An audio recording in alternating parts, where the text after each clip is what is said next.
हम वर्णन करने जा रहे हैं यह जिसको सभी जानते हैं, यह अमरूद जिसको हम बोलते हैं, जामफल जो है, यह अम्बा भी कई जगह पर इसको बोलते हैं और संस्कृत में इसको दृढ़बीजम कहा गया है। और दूसरा इसका जो नाम है संस्कृत के अंदर पेरुकम कहा गया है। दृढ़बीजम इसलिए कहा गया कि जितना फल यह सॉफ्ट होता है, जितना अच्छा होता है, उतना ही इसके जो बीज हैं वो बहुत मजबूत होते हैं, इसीलिए इसको दृढ़बीजम कहा गया। तो यह अमरूद जो है, गुआवा जो है, जो सारा देश जानता है, सारा विश्व जानता है, वह एक ऐसा फल, परंतु यह फल नहीं, अपितु यह एक अमृत फल है, यह एक दिव्य फल है। आयुर्वेद के ग्रंथों में बहुत ही सुप्रसिद्ध यह अमरूद का फल। तो ये गुआवा का जो फल है, आप देख रहे हैं कि इसमें बहुत लगा हुआ है, कुछ कच्चे हैं, कुछ पक भी रहे हैं। तो यह एक निरापद फल है। इस फल का सेवन लगभग हर कोई कर सकता है। मिठास है, पर इतने मिठास नहीं कि मधुमेह के रोगी ना सेवन कर सकें। जो मधुमेह के रोगी हैं उनको भी यह आप सेवन करा सकते हैं। और जो किडनी के रोगी हैं, किडनी के रोगी भी मात्र जैसे वह फल सेवन कर सकते हैं, अनानास ले सकते हैं, अमरूद ले सकते हैं, वह सेब ले सकते हैं, पपीता ले सकते हैं। जो अति कम फलों का सेवन करते हैं उन लोगों के लिए भी यह जो अमरूद है, आयुर्वेद में वैसे इसको त्रिदोष नाशक माना गया है और विभिन्न रोगों में विभिन्न अनुपान के साथ लेने से हम बहुत सारे रोग मात्र अमरूद से दूर कर सकते हैं। मात्र बहुत सारे रोगों को हम अमरूद से, इस दृढ़बीजम से ठीक कर सकते हैं। तो संस्कृत का यह प्यारा सा नाम दृढ़बीजम आप याद कर लें। तो इसके बीज बहुत ही दृढ़ होते हैं, मजबूत होते हैं। और दूसरा, अमरूद पेट के लिए बहुत ही लाभकारी फल माना गया है, बहुत ही गुणकारी फल माना गया है। तो पेट के जो भी रोगी हैं, अमरूद यदि आप नियमित रूप से सेवन करा दें तो पेट का जो इंडाइजेशन है, गैस्ट्रिक ट्रबल है, कब्ज है, वह आराम से ठीक हो जाता है। और इस अमरूद फल को मन को प्रसन्न रखने वाला फल भी कहा गया है। इसके सेवन से आपका जो मन है वह प्रसन्न रहता है, मन खुश रहता है। और यह अमरूद हृदय को शक्ति भी देता है। जिनका हृदय कमजोर है, जिनको घबराहट होती है, जिनको बहुत ही बेचैनी होती है, अमरूद का आप मुरब्बा बना करके भी रख सकते हैं। अमरूद का मुरब्बा हालांकि कम प्रचलन में है, तो वह हृदय के लिए, हृदय रोगों के लिए बहुत ही लाभकारी है। आयुर्वेद की दृष्टि से अमरूद को दिमाग को ताकत देने वाली चीज भी मानी गई है। तो जिनको मस्तिष्क की ताकत की आवश्यकता है, जैसे आप बहुत कार्य करते करते थक जाएं, आपका दिमाग को विश्राम की जरूरत हो, तो थोड़ा आप 1-2 अमरूद खा लें तो आप देखेंगे कि आपका दिमाग जो है पुनः उसी तरह से ऊर्जा से परिपूर्ण हो जाता है।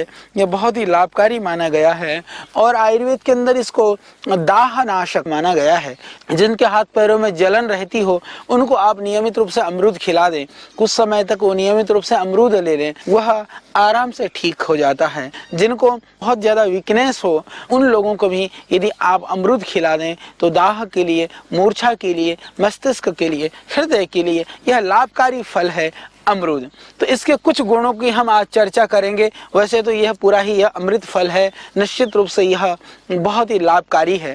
तो अमरूद खाते समय एक ध्यान रखने की बात है, जैसे बाकी चीज़ों को जितना आप चबा करके खाएंगे उतना ही वह लाभकारी होता है। जैसे हम कहते भी हैं कि भगवान ने हमारे मुख के अंदर 32 दांत और जवाड़े को मिला करके 32 दे रखे हैं। तो 32 दांत है तो हम 32 बार किसी चीज़ को चबाएं, यानी कि जितने आपके पास दांत हो उतने बार कम से कम चबाना चाहिए।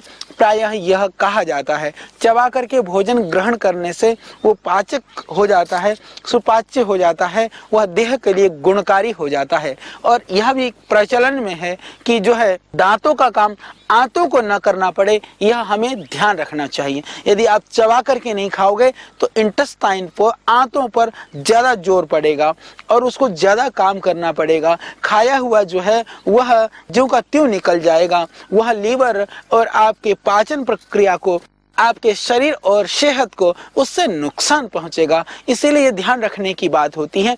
और इसलिए हमारे बुजुर्गों ने कहा कि भैया जो तुम्हारा दांतों का काम है वो आंतों के लिए मत छोड़ो। यदि दांतों से छोड़ दोगे, गटागट गटक जाओगे तो फिर आंतों को जोर पड़ेगा, इसलिए पहले का काम पहले निपटाओ। बुद्धिमान कौन होता है? बुद्धिमान वही होता है जो समय के अनुसार काम करता है और जो काम पहले करना चाहिए उस काम को पहले करता है और बाद वाला काम वो बाद के लिए छोड़ देता है। तो आप बुद्धिमान हैं, इसीलिए आप बुद्धिमान बने रहें, इसके लिए। बाकी तो आप बहुत अच्छा काम करते हैं। भोजन को धैर्य से करें, प्यार से करें और चबा करके खाएं। हम बात कर रहे थे अमरूद की। तो यह जो अमरूद है, पका हुआ अमरूद जैसे आप देख रहे हैं, ये बहुत ही सुंदर है।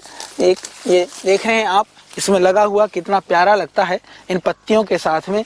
और ये बिल्कुल ही ऑर्गेनिक है क्योंकि यह हमारा उद्यान है योग ग्राम की इस पवित्र भूमि में, जहां आज सैकड़ों रोगी चिकित्सा लाभ प्राप्त करते हैं प्राकृतिक रूप से। यहाँ पर लोग प्राकृतिक आनंद उठाते हैं। इस पवित्र प्रांगण में यह हमने संकल्प लिया कि यहाँ कोई पेस्टिसाइड और यूरिया का प्रयोग इस धरती पर नहीं करेंगे। तो यह बिल्कुल ऑर्गेनिक है, शुद्ध है और बहुत स्वादिष्ट भी है। तो अमरूद आप देख रहे हैं, इसके बड़े बड़े फल भी होते हैं, इसमें भी लग रहे हैं कुछ बहुत बड़े बड़े फल भी लग रहे हैं। ये तो छोटे साइज का है। तो बाकी चीजों को चबा करके खाना चाहिए, परंतु अमरूद का बीज को चबा करके नहीं खाना चाहिए। शायद अमरूद के बीज को चबा करके खाने से जो इसके अंदर जो गुण है, मल को बहुत ही रेशन करने वाला जो गुण है वो कम हो जाता है। वो शायद इसीलिए अमरूद के बीज को चबाने के लिए निषेध किया गया है। बाकी अमरूद को चबा करके खाइए। अमरूद के बीजों को आप बकस दीजिए, उसको वैसे ही खा सकते हैं। थोड़े बहुत बीज टूट जाए, टुकड़े हो जाएं, थोड़े बहुत दांत में आ जाए, उससे हानि नहीं है, परंतु बहुत बारीकी 32 बार बीजों को चबाने की जरूरत नहीं है। तो हम इसके औषधीय गुणों की बात करते हैं। तो मैं आपको बताना चाहता हूँ, इसके पत्तों की हम बात करें, ये पत्ते बहुत ही गुणकारी। अमरूद के फलों को तो आपने जाना, और अमरूद का फल का ही हम बात कर रहे हैं तो एक और गुण मैं आपको बता देता हूँ। खांसी के लिए बहुत ही गुणकारी है। जैसे ये पका हुआ अमरूद है, ये थोड़ा कम पका हुआ है, तो ये जो थोड़ा कम पका हुआ आधा पका अमरूद है, इसको बीच में से टुकड़े कर लें। टुकड़े कर करके इसमें थोड़ा सा नमक भर दें, सेंधा नमक, थोड़ा सा नमक डालें, डाल करके इसको आग में भून दें। तो यदि हम आग में इसको भून देते हैं तो ये पक जाता है। वो अमरूद को यदि आप चबा चबा करके खाएंगे, यानी बीज को बिना चबाए बाकी अमरूद को चबा करके, तो आप देखेंगे कितनी भी पुरानी खांसी हो, खांसी के लिए बहुत ही गुणकारी है। और भून करके खाया हुआ अमरूद, जिसको भूख नहीं लगती हो, जिसका लीवर डैमेज हो, उसके लिए भी बहुत ही लाभकारी है। और प्रायः गांव देहात में इस प्रयोग को आज भी करते हैं। तो अमरूद को, कच्चे अमरूद को भून करके और उस अमरूद को नमक डाल करके खाने से खांसी के लिए बहुत ही लाभकारी है। तो जिनको भूख नहीं लगती हो, जिनको खांसी की परेशानी हो, तो खांसी के लिए यह बहुत ही गुणकारी है अमरूद को भून करके खाना। और इसके अतिरिक्त जो अमरूद है, अमरूद या किसी भी फल को प्रायः हमारे यहाँ क्या होता है कि लोग पहले खाना खाते हैं, बाद में फल खाते हैं। बाद में फल खाने की अपेक्षा फल को भोजन से पहला लेना ज़्यादा लाभकारी होता है। तो खाना खाने से पहले फल खाइए, फल खा करके फिर आप भोजन करिए। नहीं तो लोग क्या करते हैं, खाना खा लिया, खाना खाने के बाद में जो है वह फलों को ला करके दे दिया जाता है। तो फल पहले लेने से वो ज़्यादा पाचक होता है। और इसी तरह से अमरूद भी कि यदि पहले खा लेते हैं तो लीवर के लिए, आंतों के लिए वह मल को ठीक रखने वाला होता है। यदि बाद में खाना खा करके आप खूब अमरूद खाएंगे, हालांकि खाली पेट ज़्यादा अमरूद खाने से थोड़ा पेट दर्द हो सकता है कभी कभी, जिनका पाचन प्रक्रिया ठीक नहीं है, परंतु हल्का भोजन लेते हैं तो खाने के बाद ले सकते हैं। पर भरपेट भोजन करके उससे पहले आपको खा लेना में ज़्यादा ठीक है। तो भोजन के बाद अमरूद ले लेते हैं तो वो विरेचन का भी काम करता है। जिनको कब्ज हो, गैस हो तो बाद में, परंतु फल के लिए यदि आपको फल खाना है तो जरूर भोजन को थोड़ा कम कर लेना चाहिए। भरपेट खाना खाया फिर उसके ऊपर फल का सेवन नहीं करना चाहिए। तो इसीलिए भोजन कम, फिर बाकी फलाहार ज़्यादा आप ले सकते हैं।